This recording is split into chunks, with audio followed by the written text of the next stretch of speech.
अब अमित शाह साहब ने सेक्शन 2A के बारे में कहा और मुझे इस बात का इकरार कर दिया कि दाऊदी बोहरा के लिए ये बनाया गया है। मगर मैं आपके जरिए से गवर्नमेंट से पूछना चाह रहा हूं, आपने तो उस प्रोवाइजो में दाऊदी बोहरा का नाम ही नहीं लिखा। आपने उनको भी थैंक यू कर दिया, उनका नाम क्यों नहीं लिखा आपने? मेरे प्यारे दोस्तों, आज के इस वीडियो के अंदर बात करने वाले हैं वक्फ बिल के बारे में, असदुद्दीन ओवैसी साहब के बारे में। जो लोग ओवैसी को बीजेपी का एजेंट बताते हैं, एक अकेला शेर आज पार्लियामेंट के अंदर वक्फ बिल के लिए लड़ गए अमित शाह से और किस तरह से घमासान मचा है पार्लियामेंट के अंदर। ओवैसी साहब का जो बयान सामने आया है, ओवैसी का ये बयान किसी ने नहीं सुना होगा, पर आप लोगों को इस वीडियो के अंदर उनका ये बयान सुनाने वाले हैं। और असदुद्दीन ओवैसी साहब के ऊपर जो लोग उंगलियां उठाते हैं कि ये बीजेपी का एजेंट है, तो नीतीश कुमार से ये सवाल क्यों नहीं करते हैं? मुसलमानों का वोट लेने के बाद आरजेडी पार्टी को छोड़कर बीजेपी का साथ चले गए और आज वक्फ बिल पर भारतीय जनता पार्टी को समर्थन दे दिए। नायडू मुसलमानों का वोट लेने के बावजूद भी बीजेपी का समर्थन दिया, जयंत चौधरी ने भी बीजेपी का समर्थन दिया, जीतन राम मांझी ने भी बीजेपी का समर्थन दिया, पर ओवैसी एक अकेला शेर किस तरह से दहाड़ लगाया है पार्लियामेंट के अंदर। ओवैसी साहब का ये धमाकेदार भाषण पूरा जरूर सुने। सर और एक चीज आपको बता रहा हूं सर, अब आप जब आर्टिकल 26 से मेरा सोर्स है, तो आप सेंट्रल वक्फ काउंसिल में 22 में से 10-11 आप नॉन मुस्लिम को बना सकते हैं। बिल्कुल रिलीजन न्यूट्रल आपने कह दिया, और आप बनाएंगे, क्यों बनाएंगे? आप स्टेट वक्फ बोर्ड में 7 नॉन मुस्लिम होंगे और 4 मुसलमान क्यों होंगे? क्योंकि आप लॉ में 95 में डायरेक्ट मैनेजमेंट में ले सकते हैं 5 साल के लिए।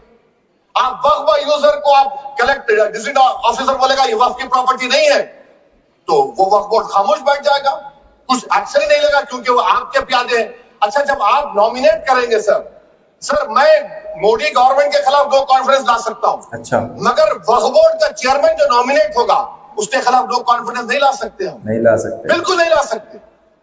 क्या मजाक है बताइए? आपकी डेमोक्रेसी है। नॉमिनेट भी स्टेट गवर्नमेंट करेगी, वो अगर डिक्टेटर बन जाएगा जैसा आज भारत में हो रहा है, तो वो भी नहीं हटेगा।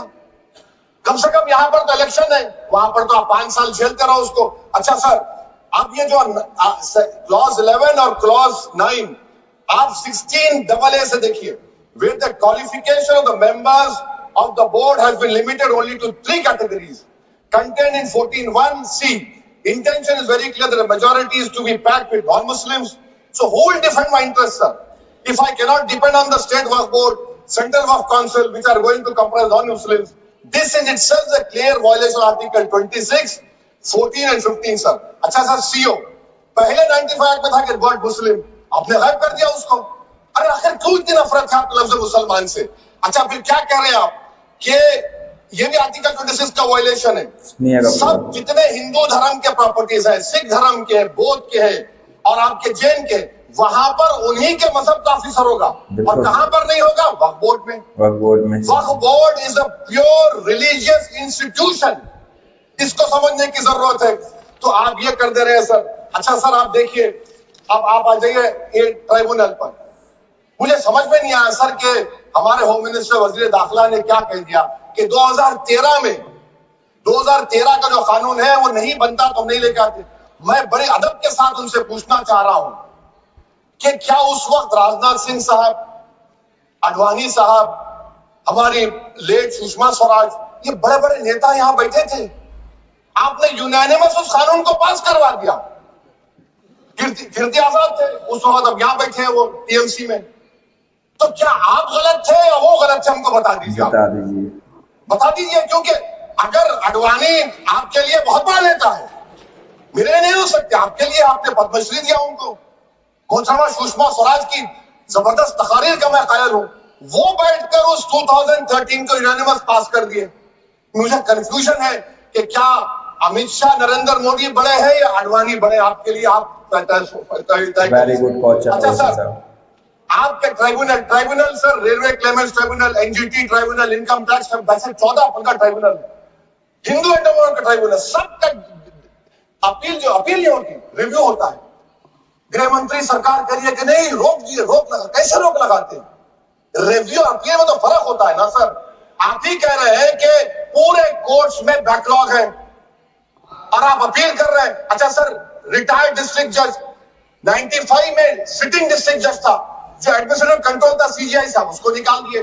अच्छा सर, आप अभी हमारे मंत्री साहब ने कहा trust, sir Shri Sai Baba trust 2004, वो ये कहता है जो ऑफिसर उसमें काम करता उसको साई बाबा का डिवोटी होने चाहिए और उसको डिक्लेरेशन लिख के देना पड़ेगा।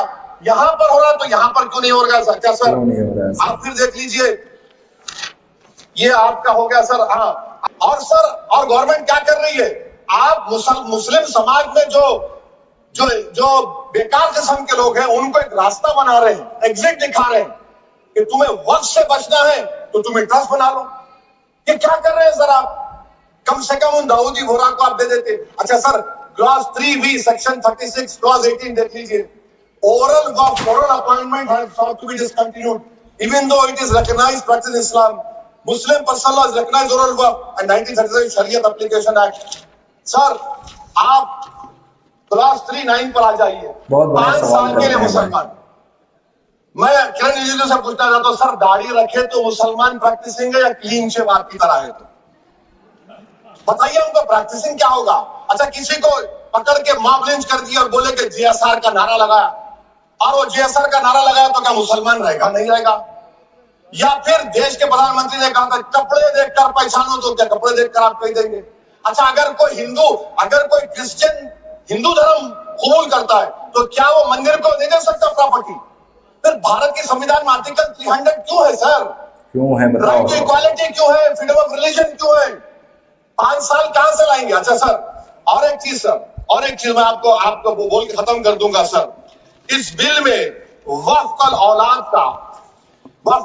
का सर, इसमें आप देखिए clause 432, the creation of waqf al-awlad shall not result in denial of inherent right to heirs, including women heirs or the waqif or any other right of person. Sir, ये article 25 का violation है, शरीयत application act 37 का violation, article 300A का violation है। अच्छा, हिंदू धर्म में सेल्फ एक्वायर्ड प्रॉपर्टी को एक हिंदू, अब उसके फर्ज के 2 बच्चे हैं, वो एक को अपनी पूरी दौलत दे सकता है। अच्छा, कोई रोक टोक नहीं। वो कहेगा नहीं मैं घर के बच्चों को नहीं दूंगा, मोहल्ले के गरीब को दे दूंगा, वो भी कोई रोक टोक नहीं है। वहां पर आपको बच्चों की फिक्र नहीं है। जब मैं अपनी प्रॉपर्टी को अल्लाह को मालिक बनाकर दे रहा हूं, कह रहे बच्चों की फिक्र नहीं है। इतनी मोहब्बत आप बिल्कुल बानों से दिखा देते तो आपके लिए दुआएं देती आपके लिए। तो सर, दूसरी बात आप देखिए, दोस्तों आप लोगों ने सुना असदुद्दीन ओवैसी साहब किस तरह से वक्फ बिल को लेकर अमित शाह के सामने अपने सारे बयान को रखे और स्पीकर के सामने जो बातें कही है, स्पीकर ने सारे ओवैसी साहब के स्पीच को नोट कर लिया है।